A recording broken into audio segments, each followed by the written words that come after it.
টিভিতে হাত নামান। পৃথিবীতে সব থেকে যে রোগটাতে মানুষের মৃত্যুটা বেশি হয় সেটা হচ্ছে হার্ট অ্যাটাক বা হার্টের রোগী, হার্টের রোগ। তো হার্ট অ্যাটাক কিন্তু যে কারো যে কোনো সময় হইতে পারে।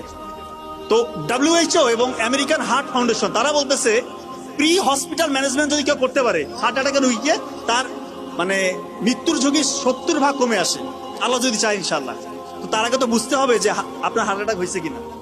খুব মনে রাখেন মিডিয়ার ভাইরা প্লিজ, এটা খুবই ক্রুশিয়াল, খুবই ইম্পর্টেন্ট, এটা প্রচার করতে হবে। কারণ এইটা হাজার হাজার মানুষ ইনশাআল্লাহ আল্লাহ চাহে তো এইটার বদলতে হয়তো বা আল্লাহ তাআলা তার জীবনটা রক্ষা করবে।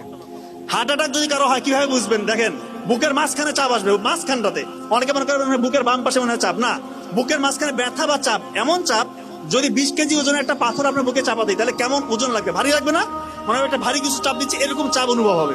সাথে এই চাপটা আপনার এই শোল্ডারে বাম হাতের দিকে ছড়িয়ে পড়বে, হাতটা মানে কপ কপ কপ কপ করতেছে, আপনার ওই সময় ঘাম ছুটবে, সাথে শ্বাসকষ্ট হবে এবং আপনার বমি বমি ভাব আসতে পারে এবং মৃত্যুর ভয়।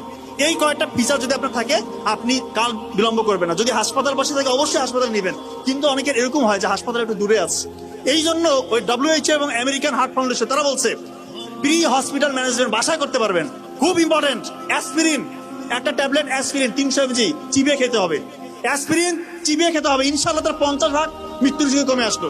নাইট্রোগ্লিসারিন একটা হচ্ছে স্প্রে পাওয়া যায়, নাইট্রোগ্লিসারিন মার্কেটে বিভিন্ন নামে আছে, ওইটা জিহ্বার নিচে 2 চাপ দিতে হবে।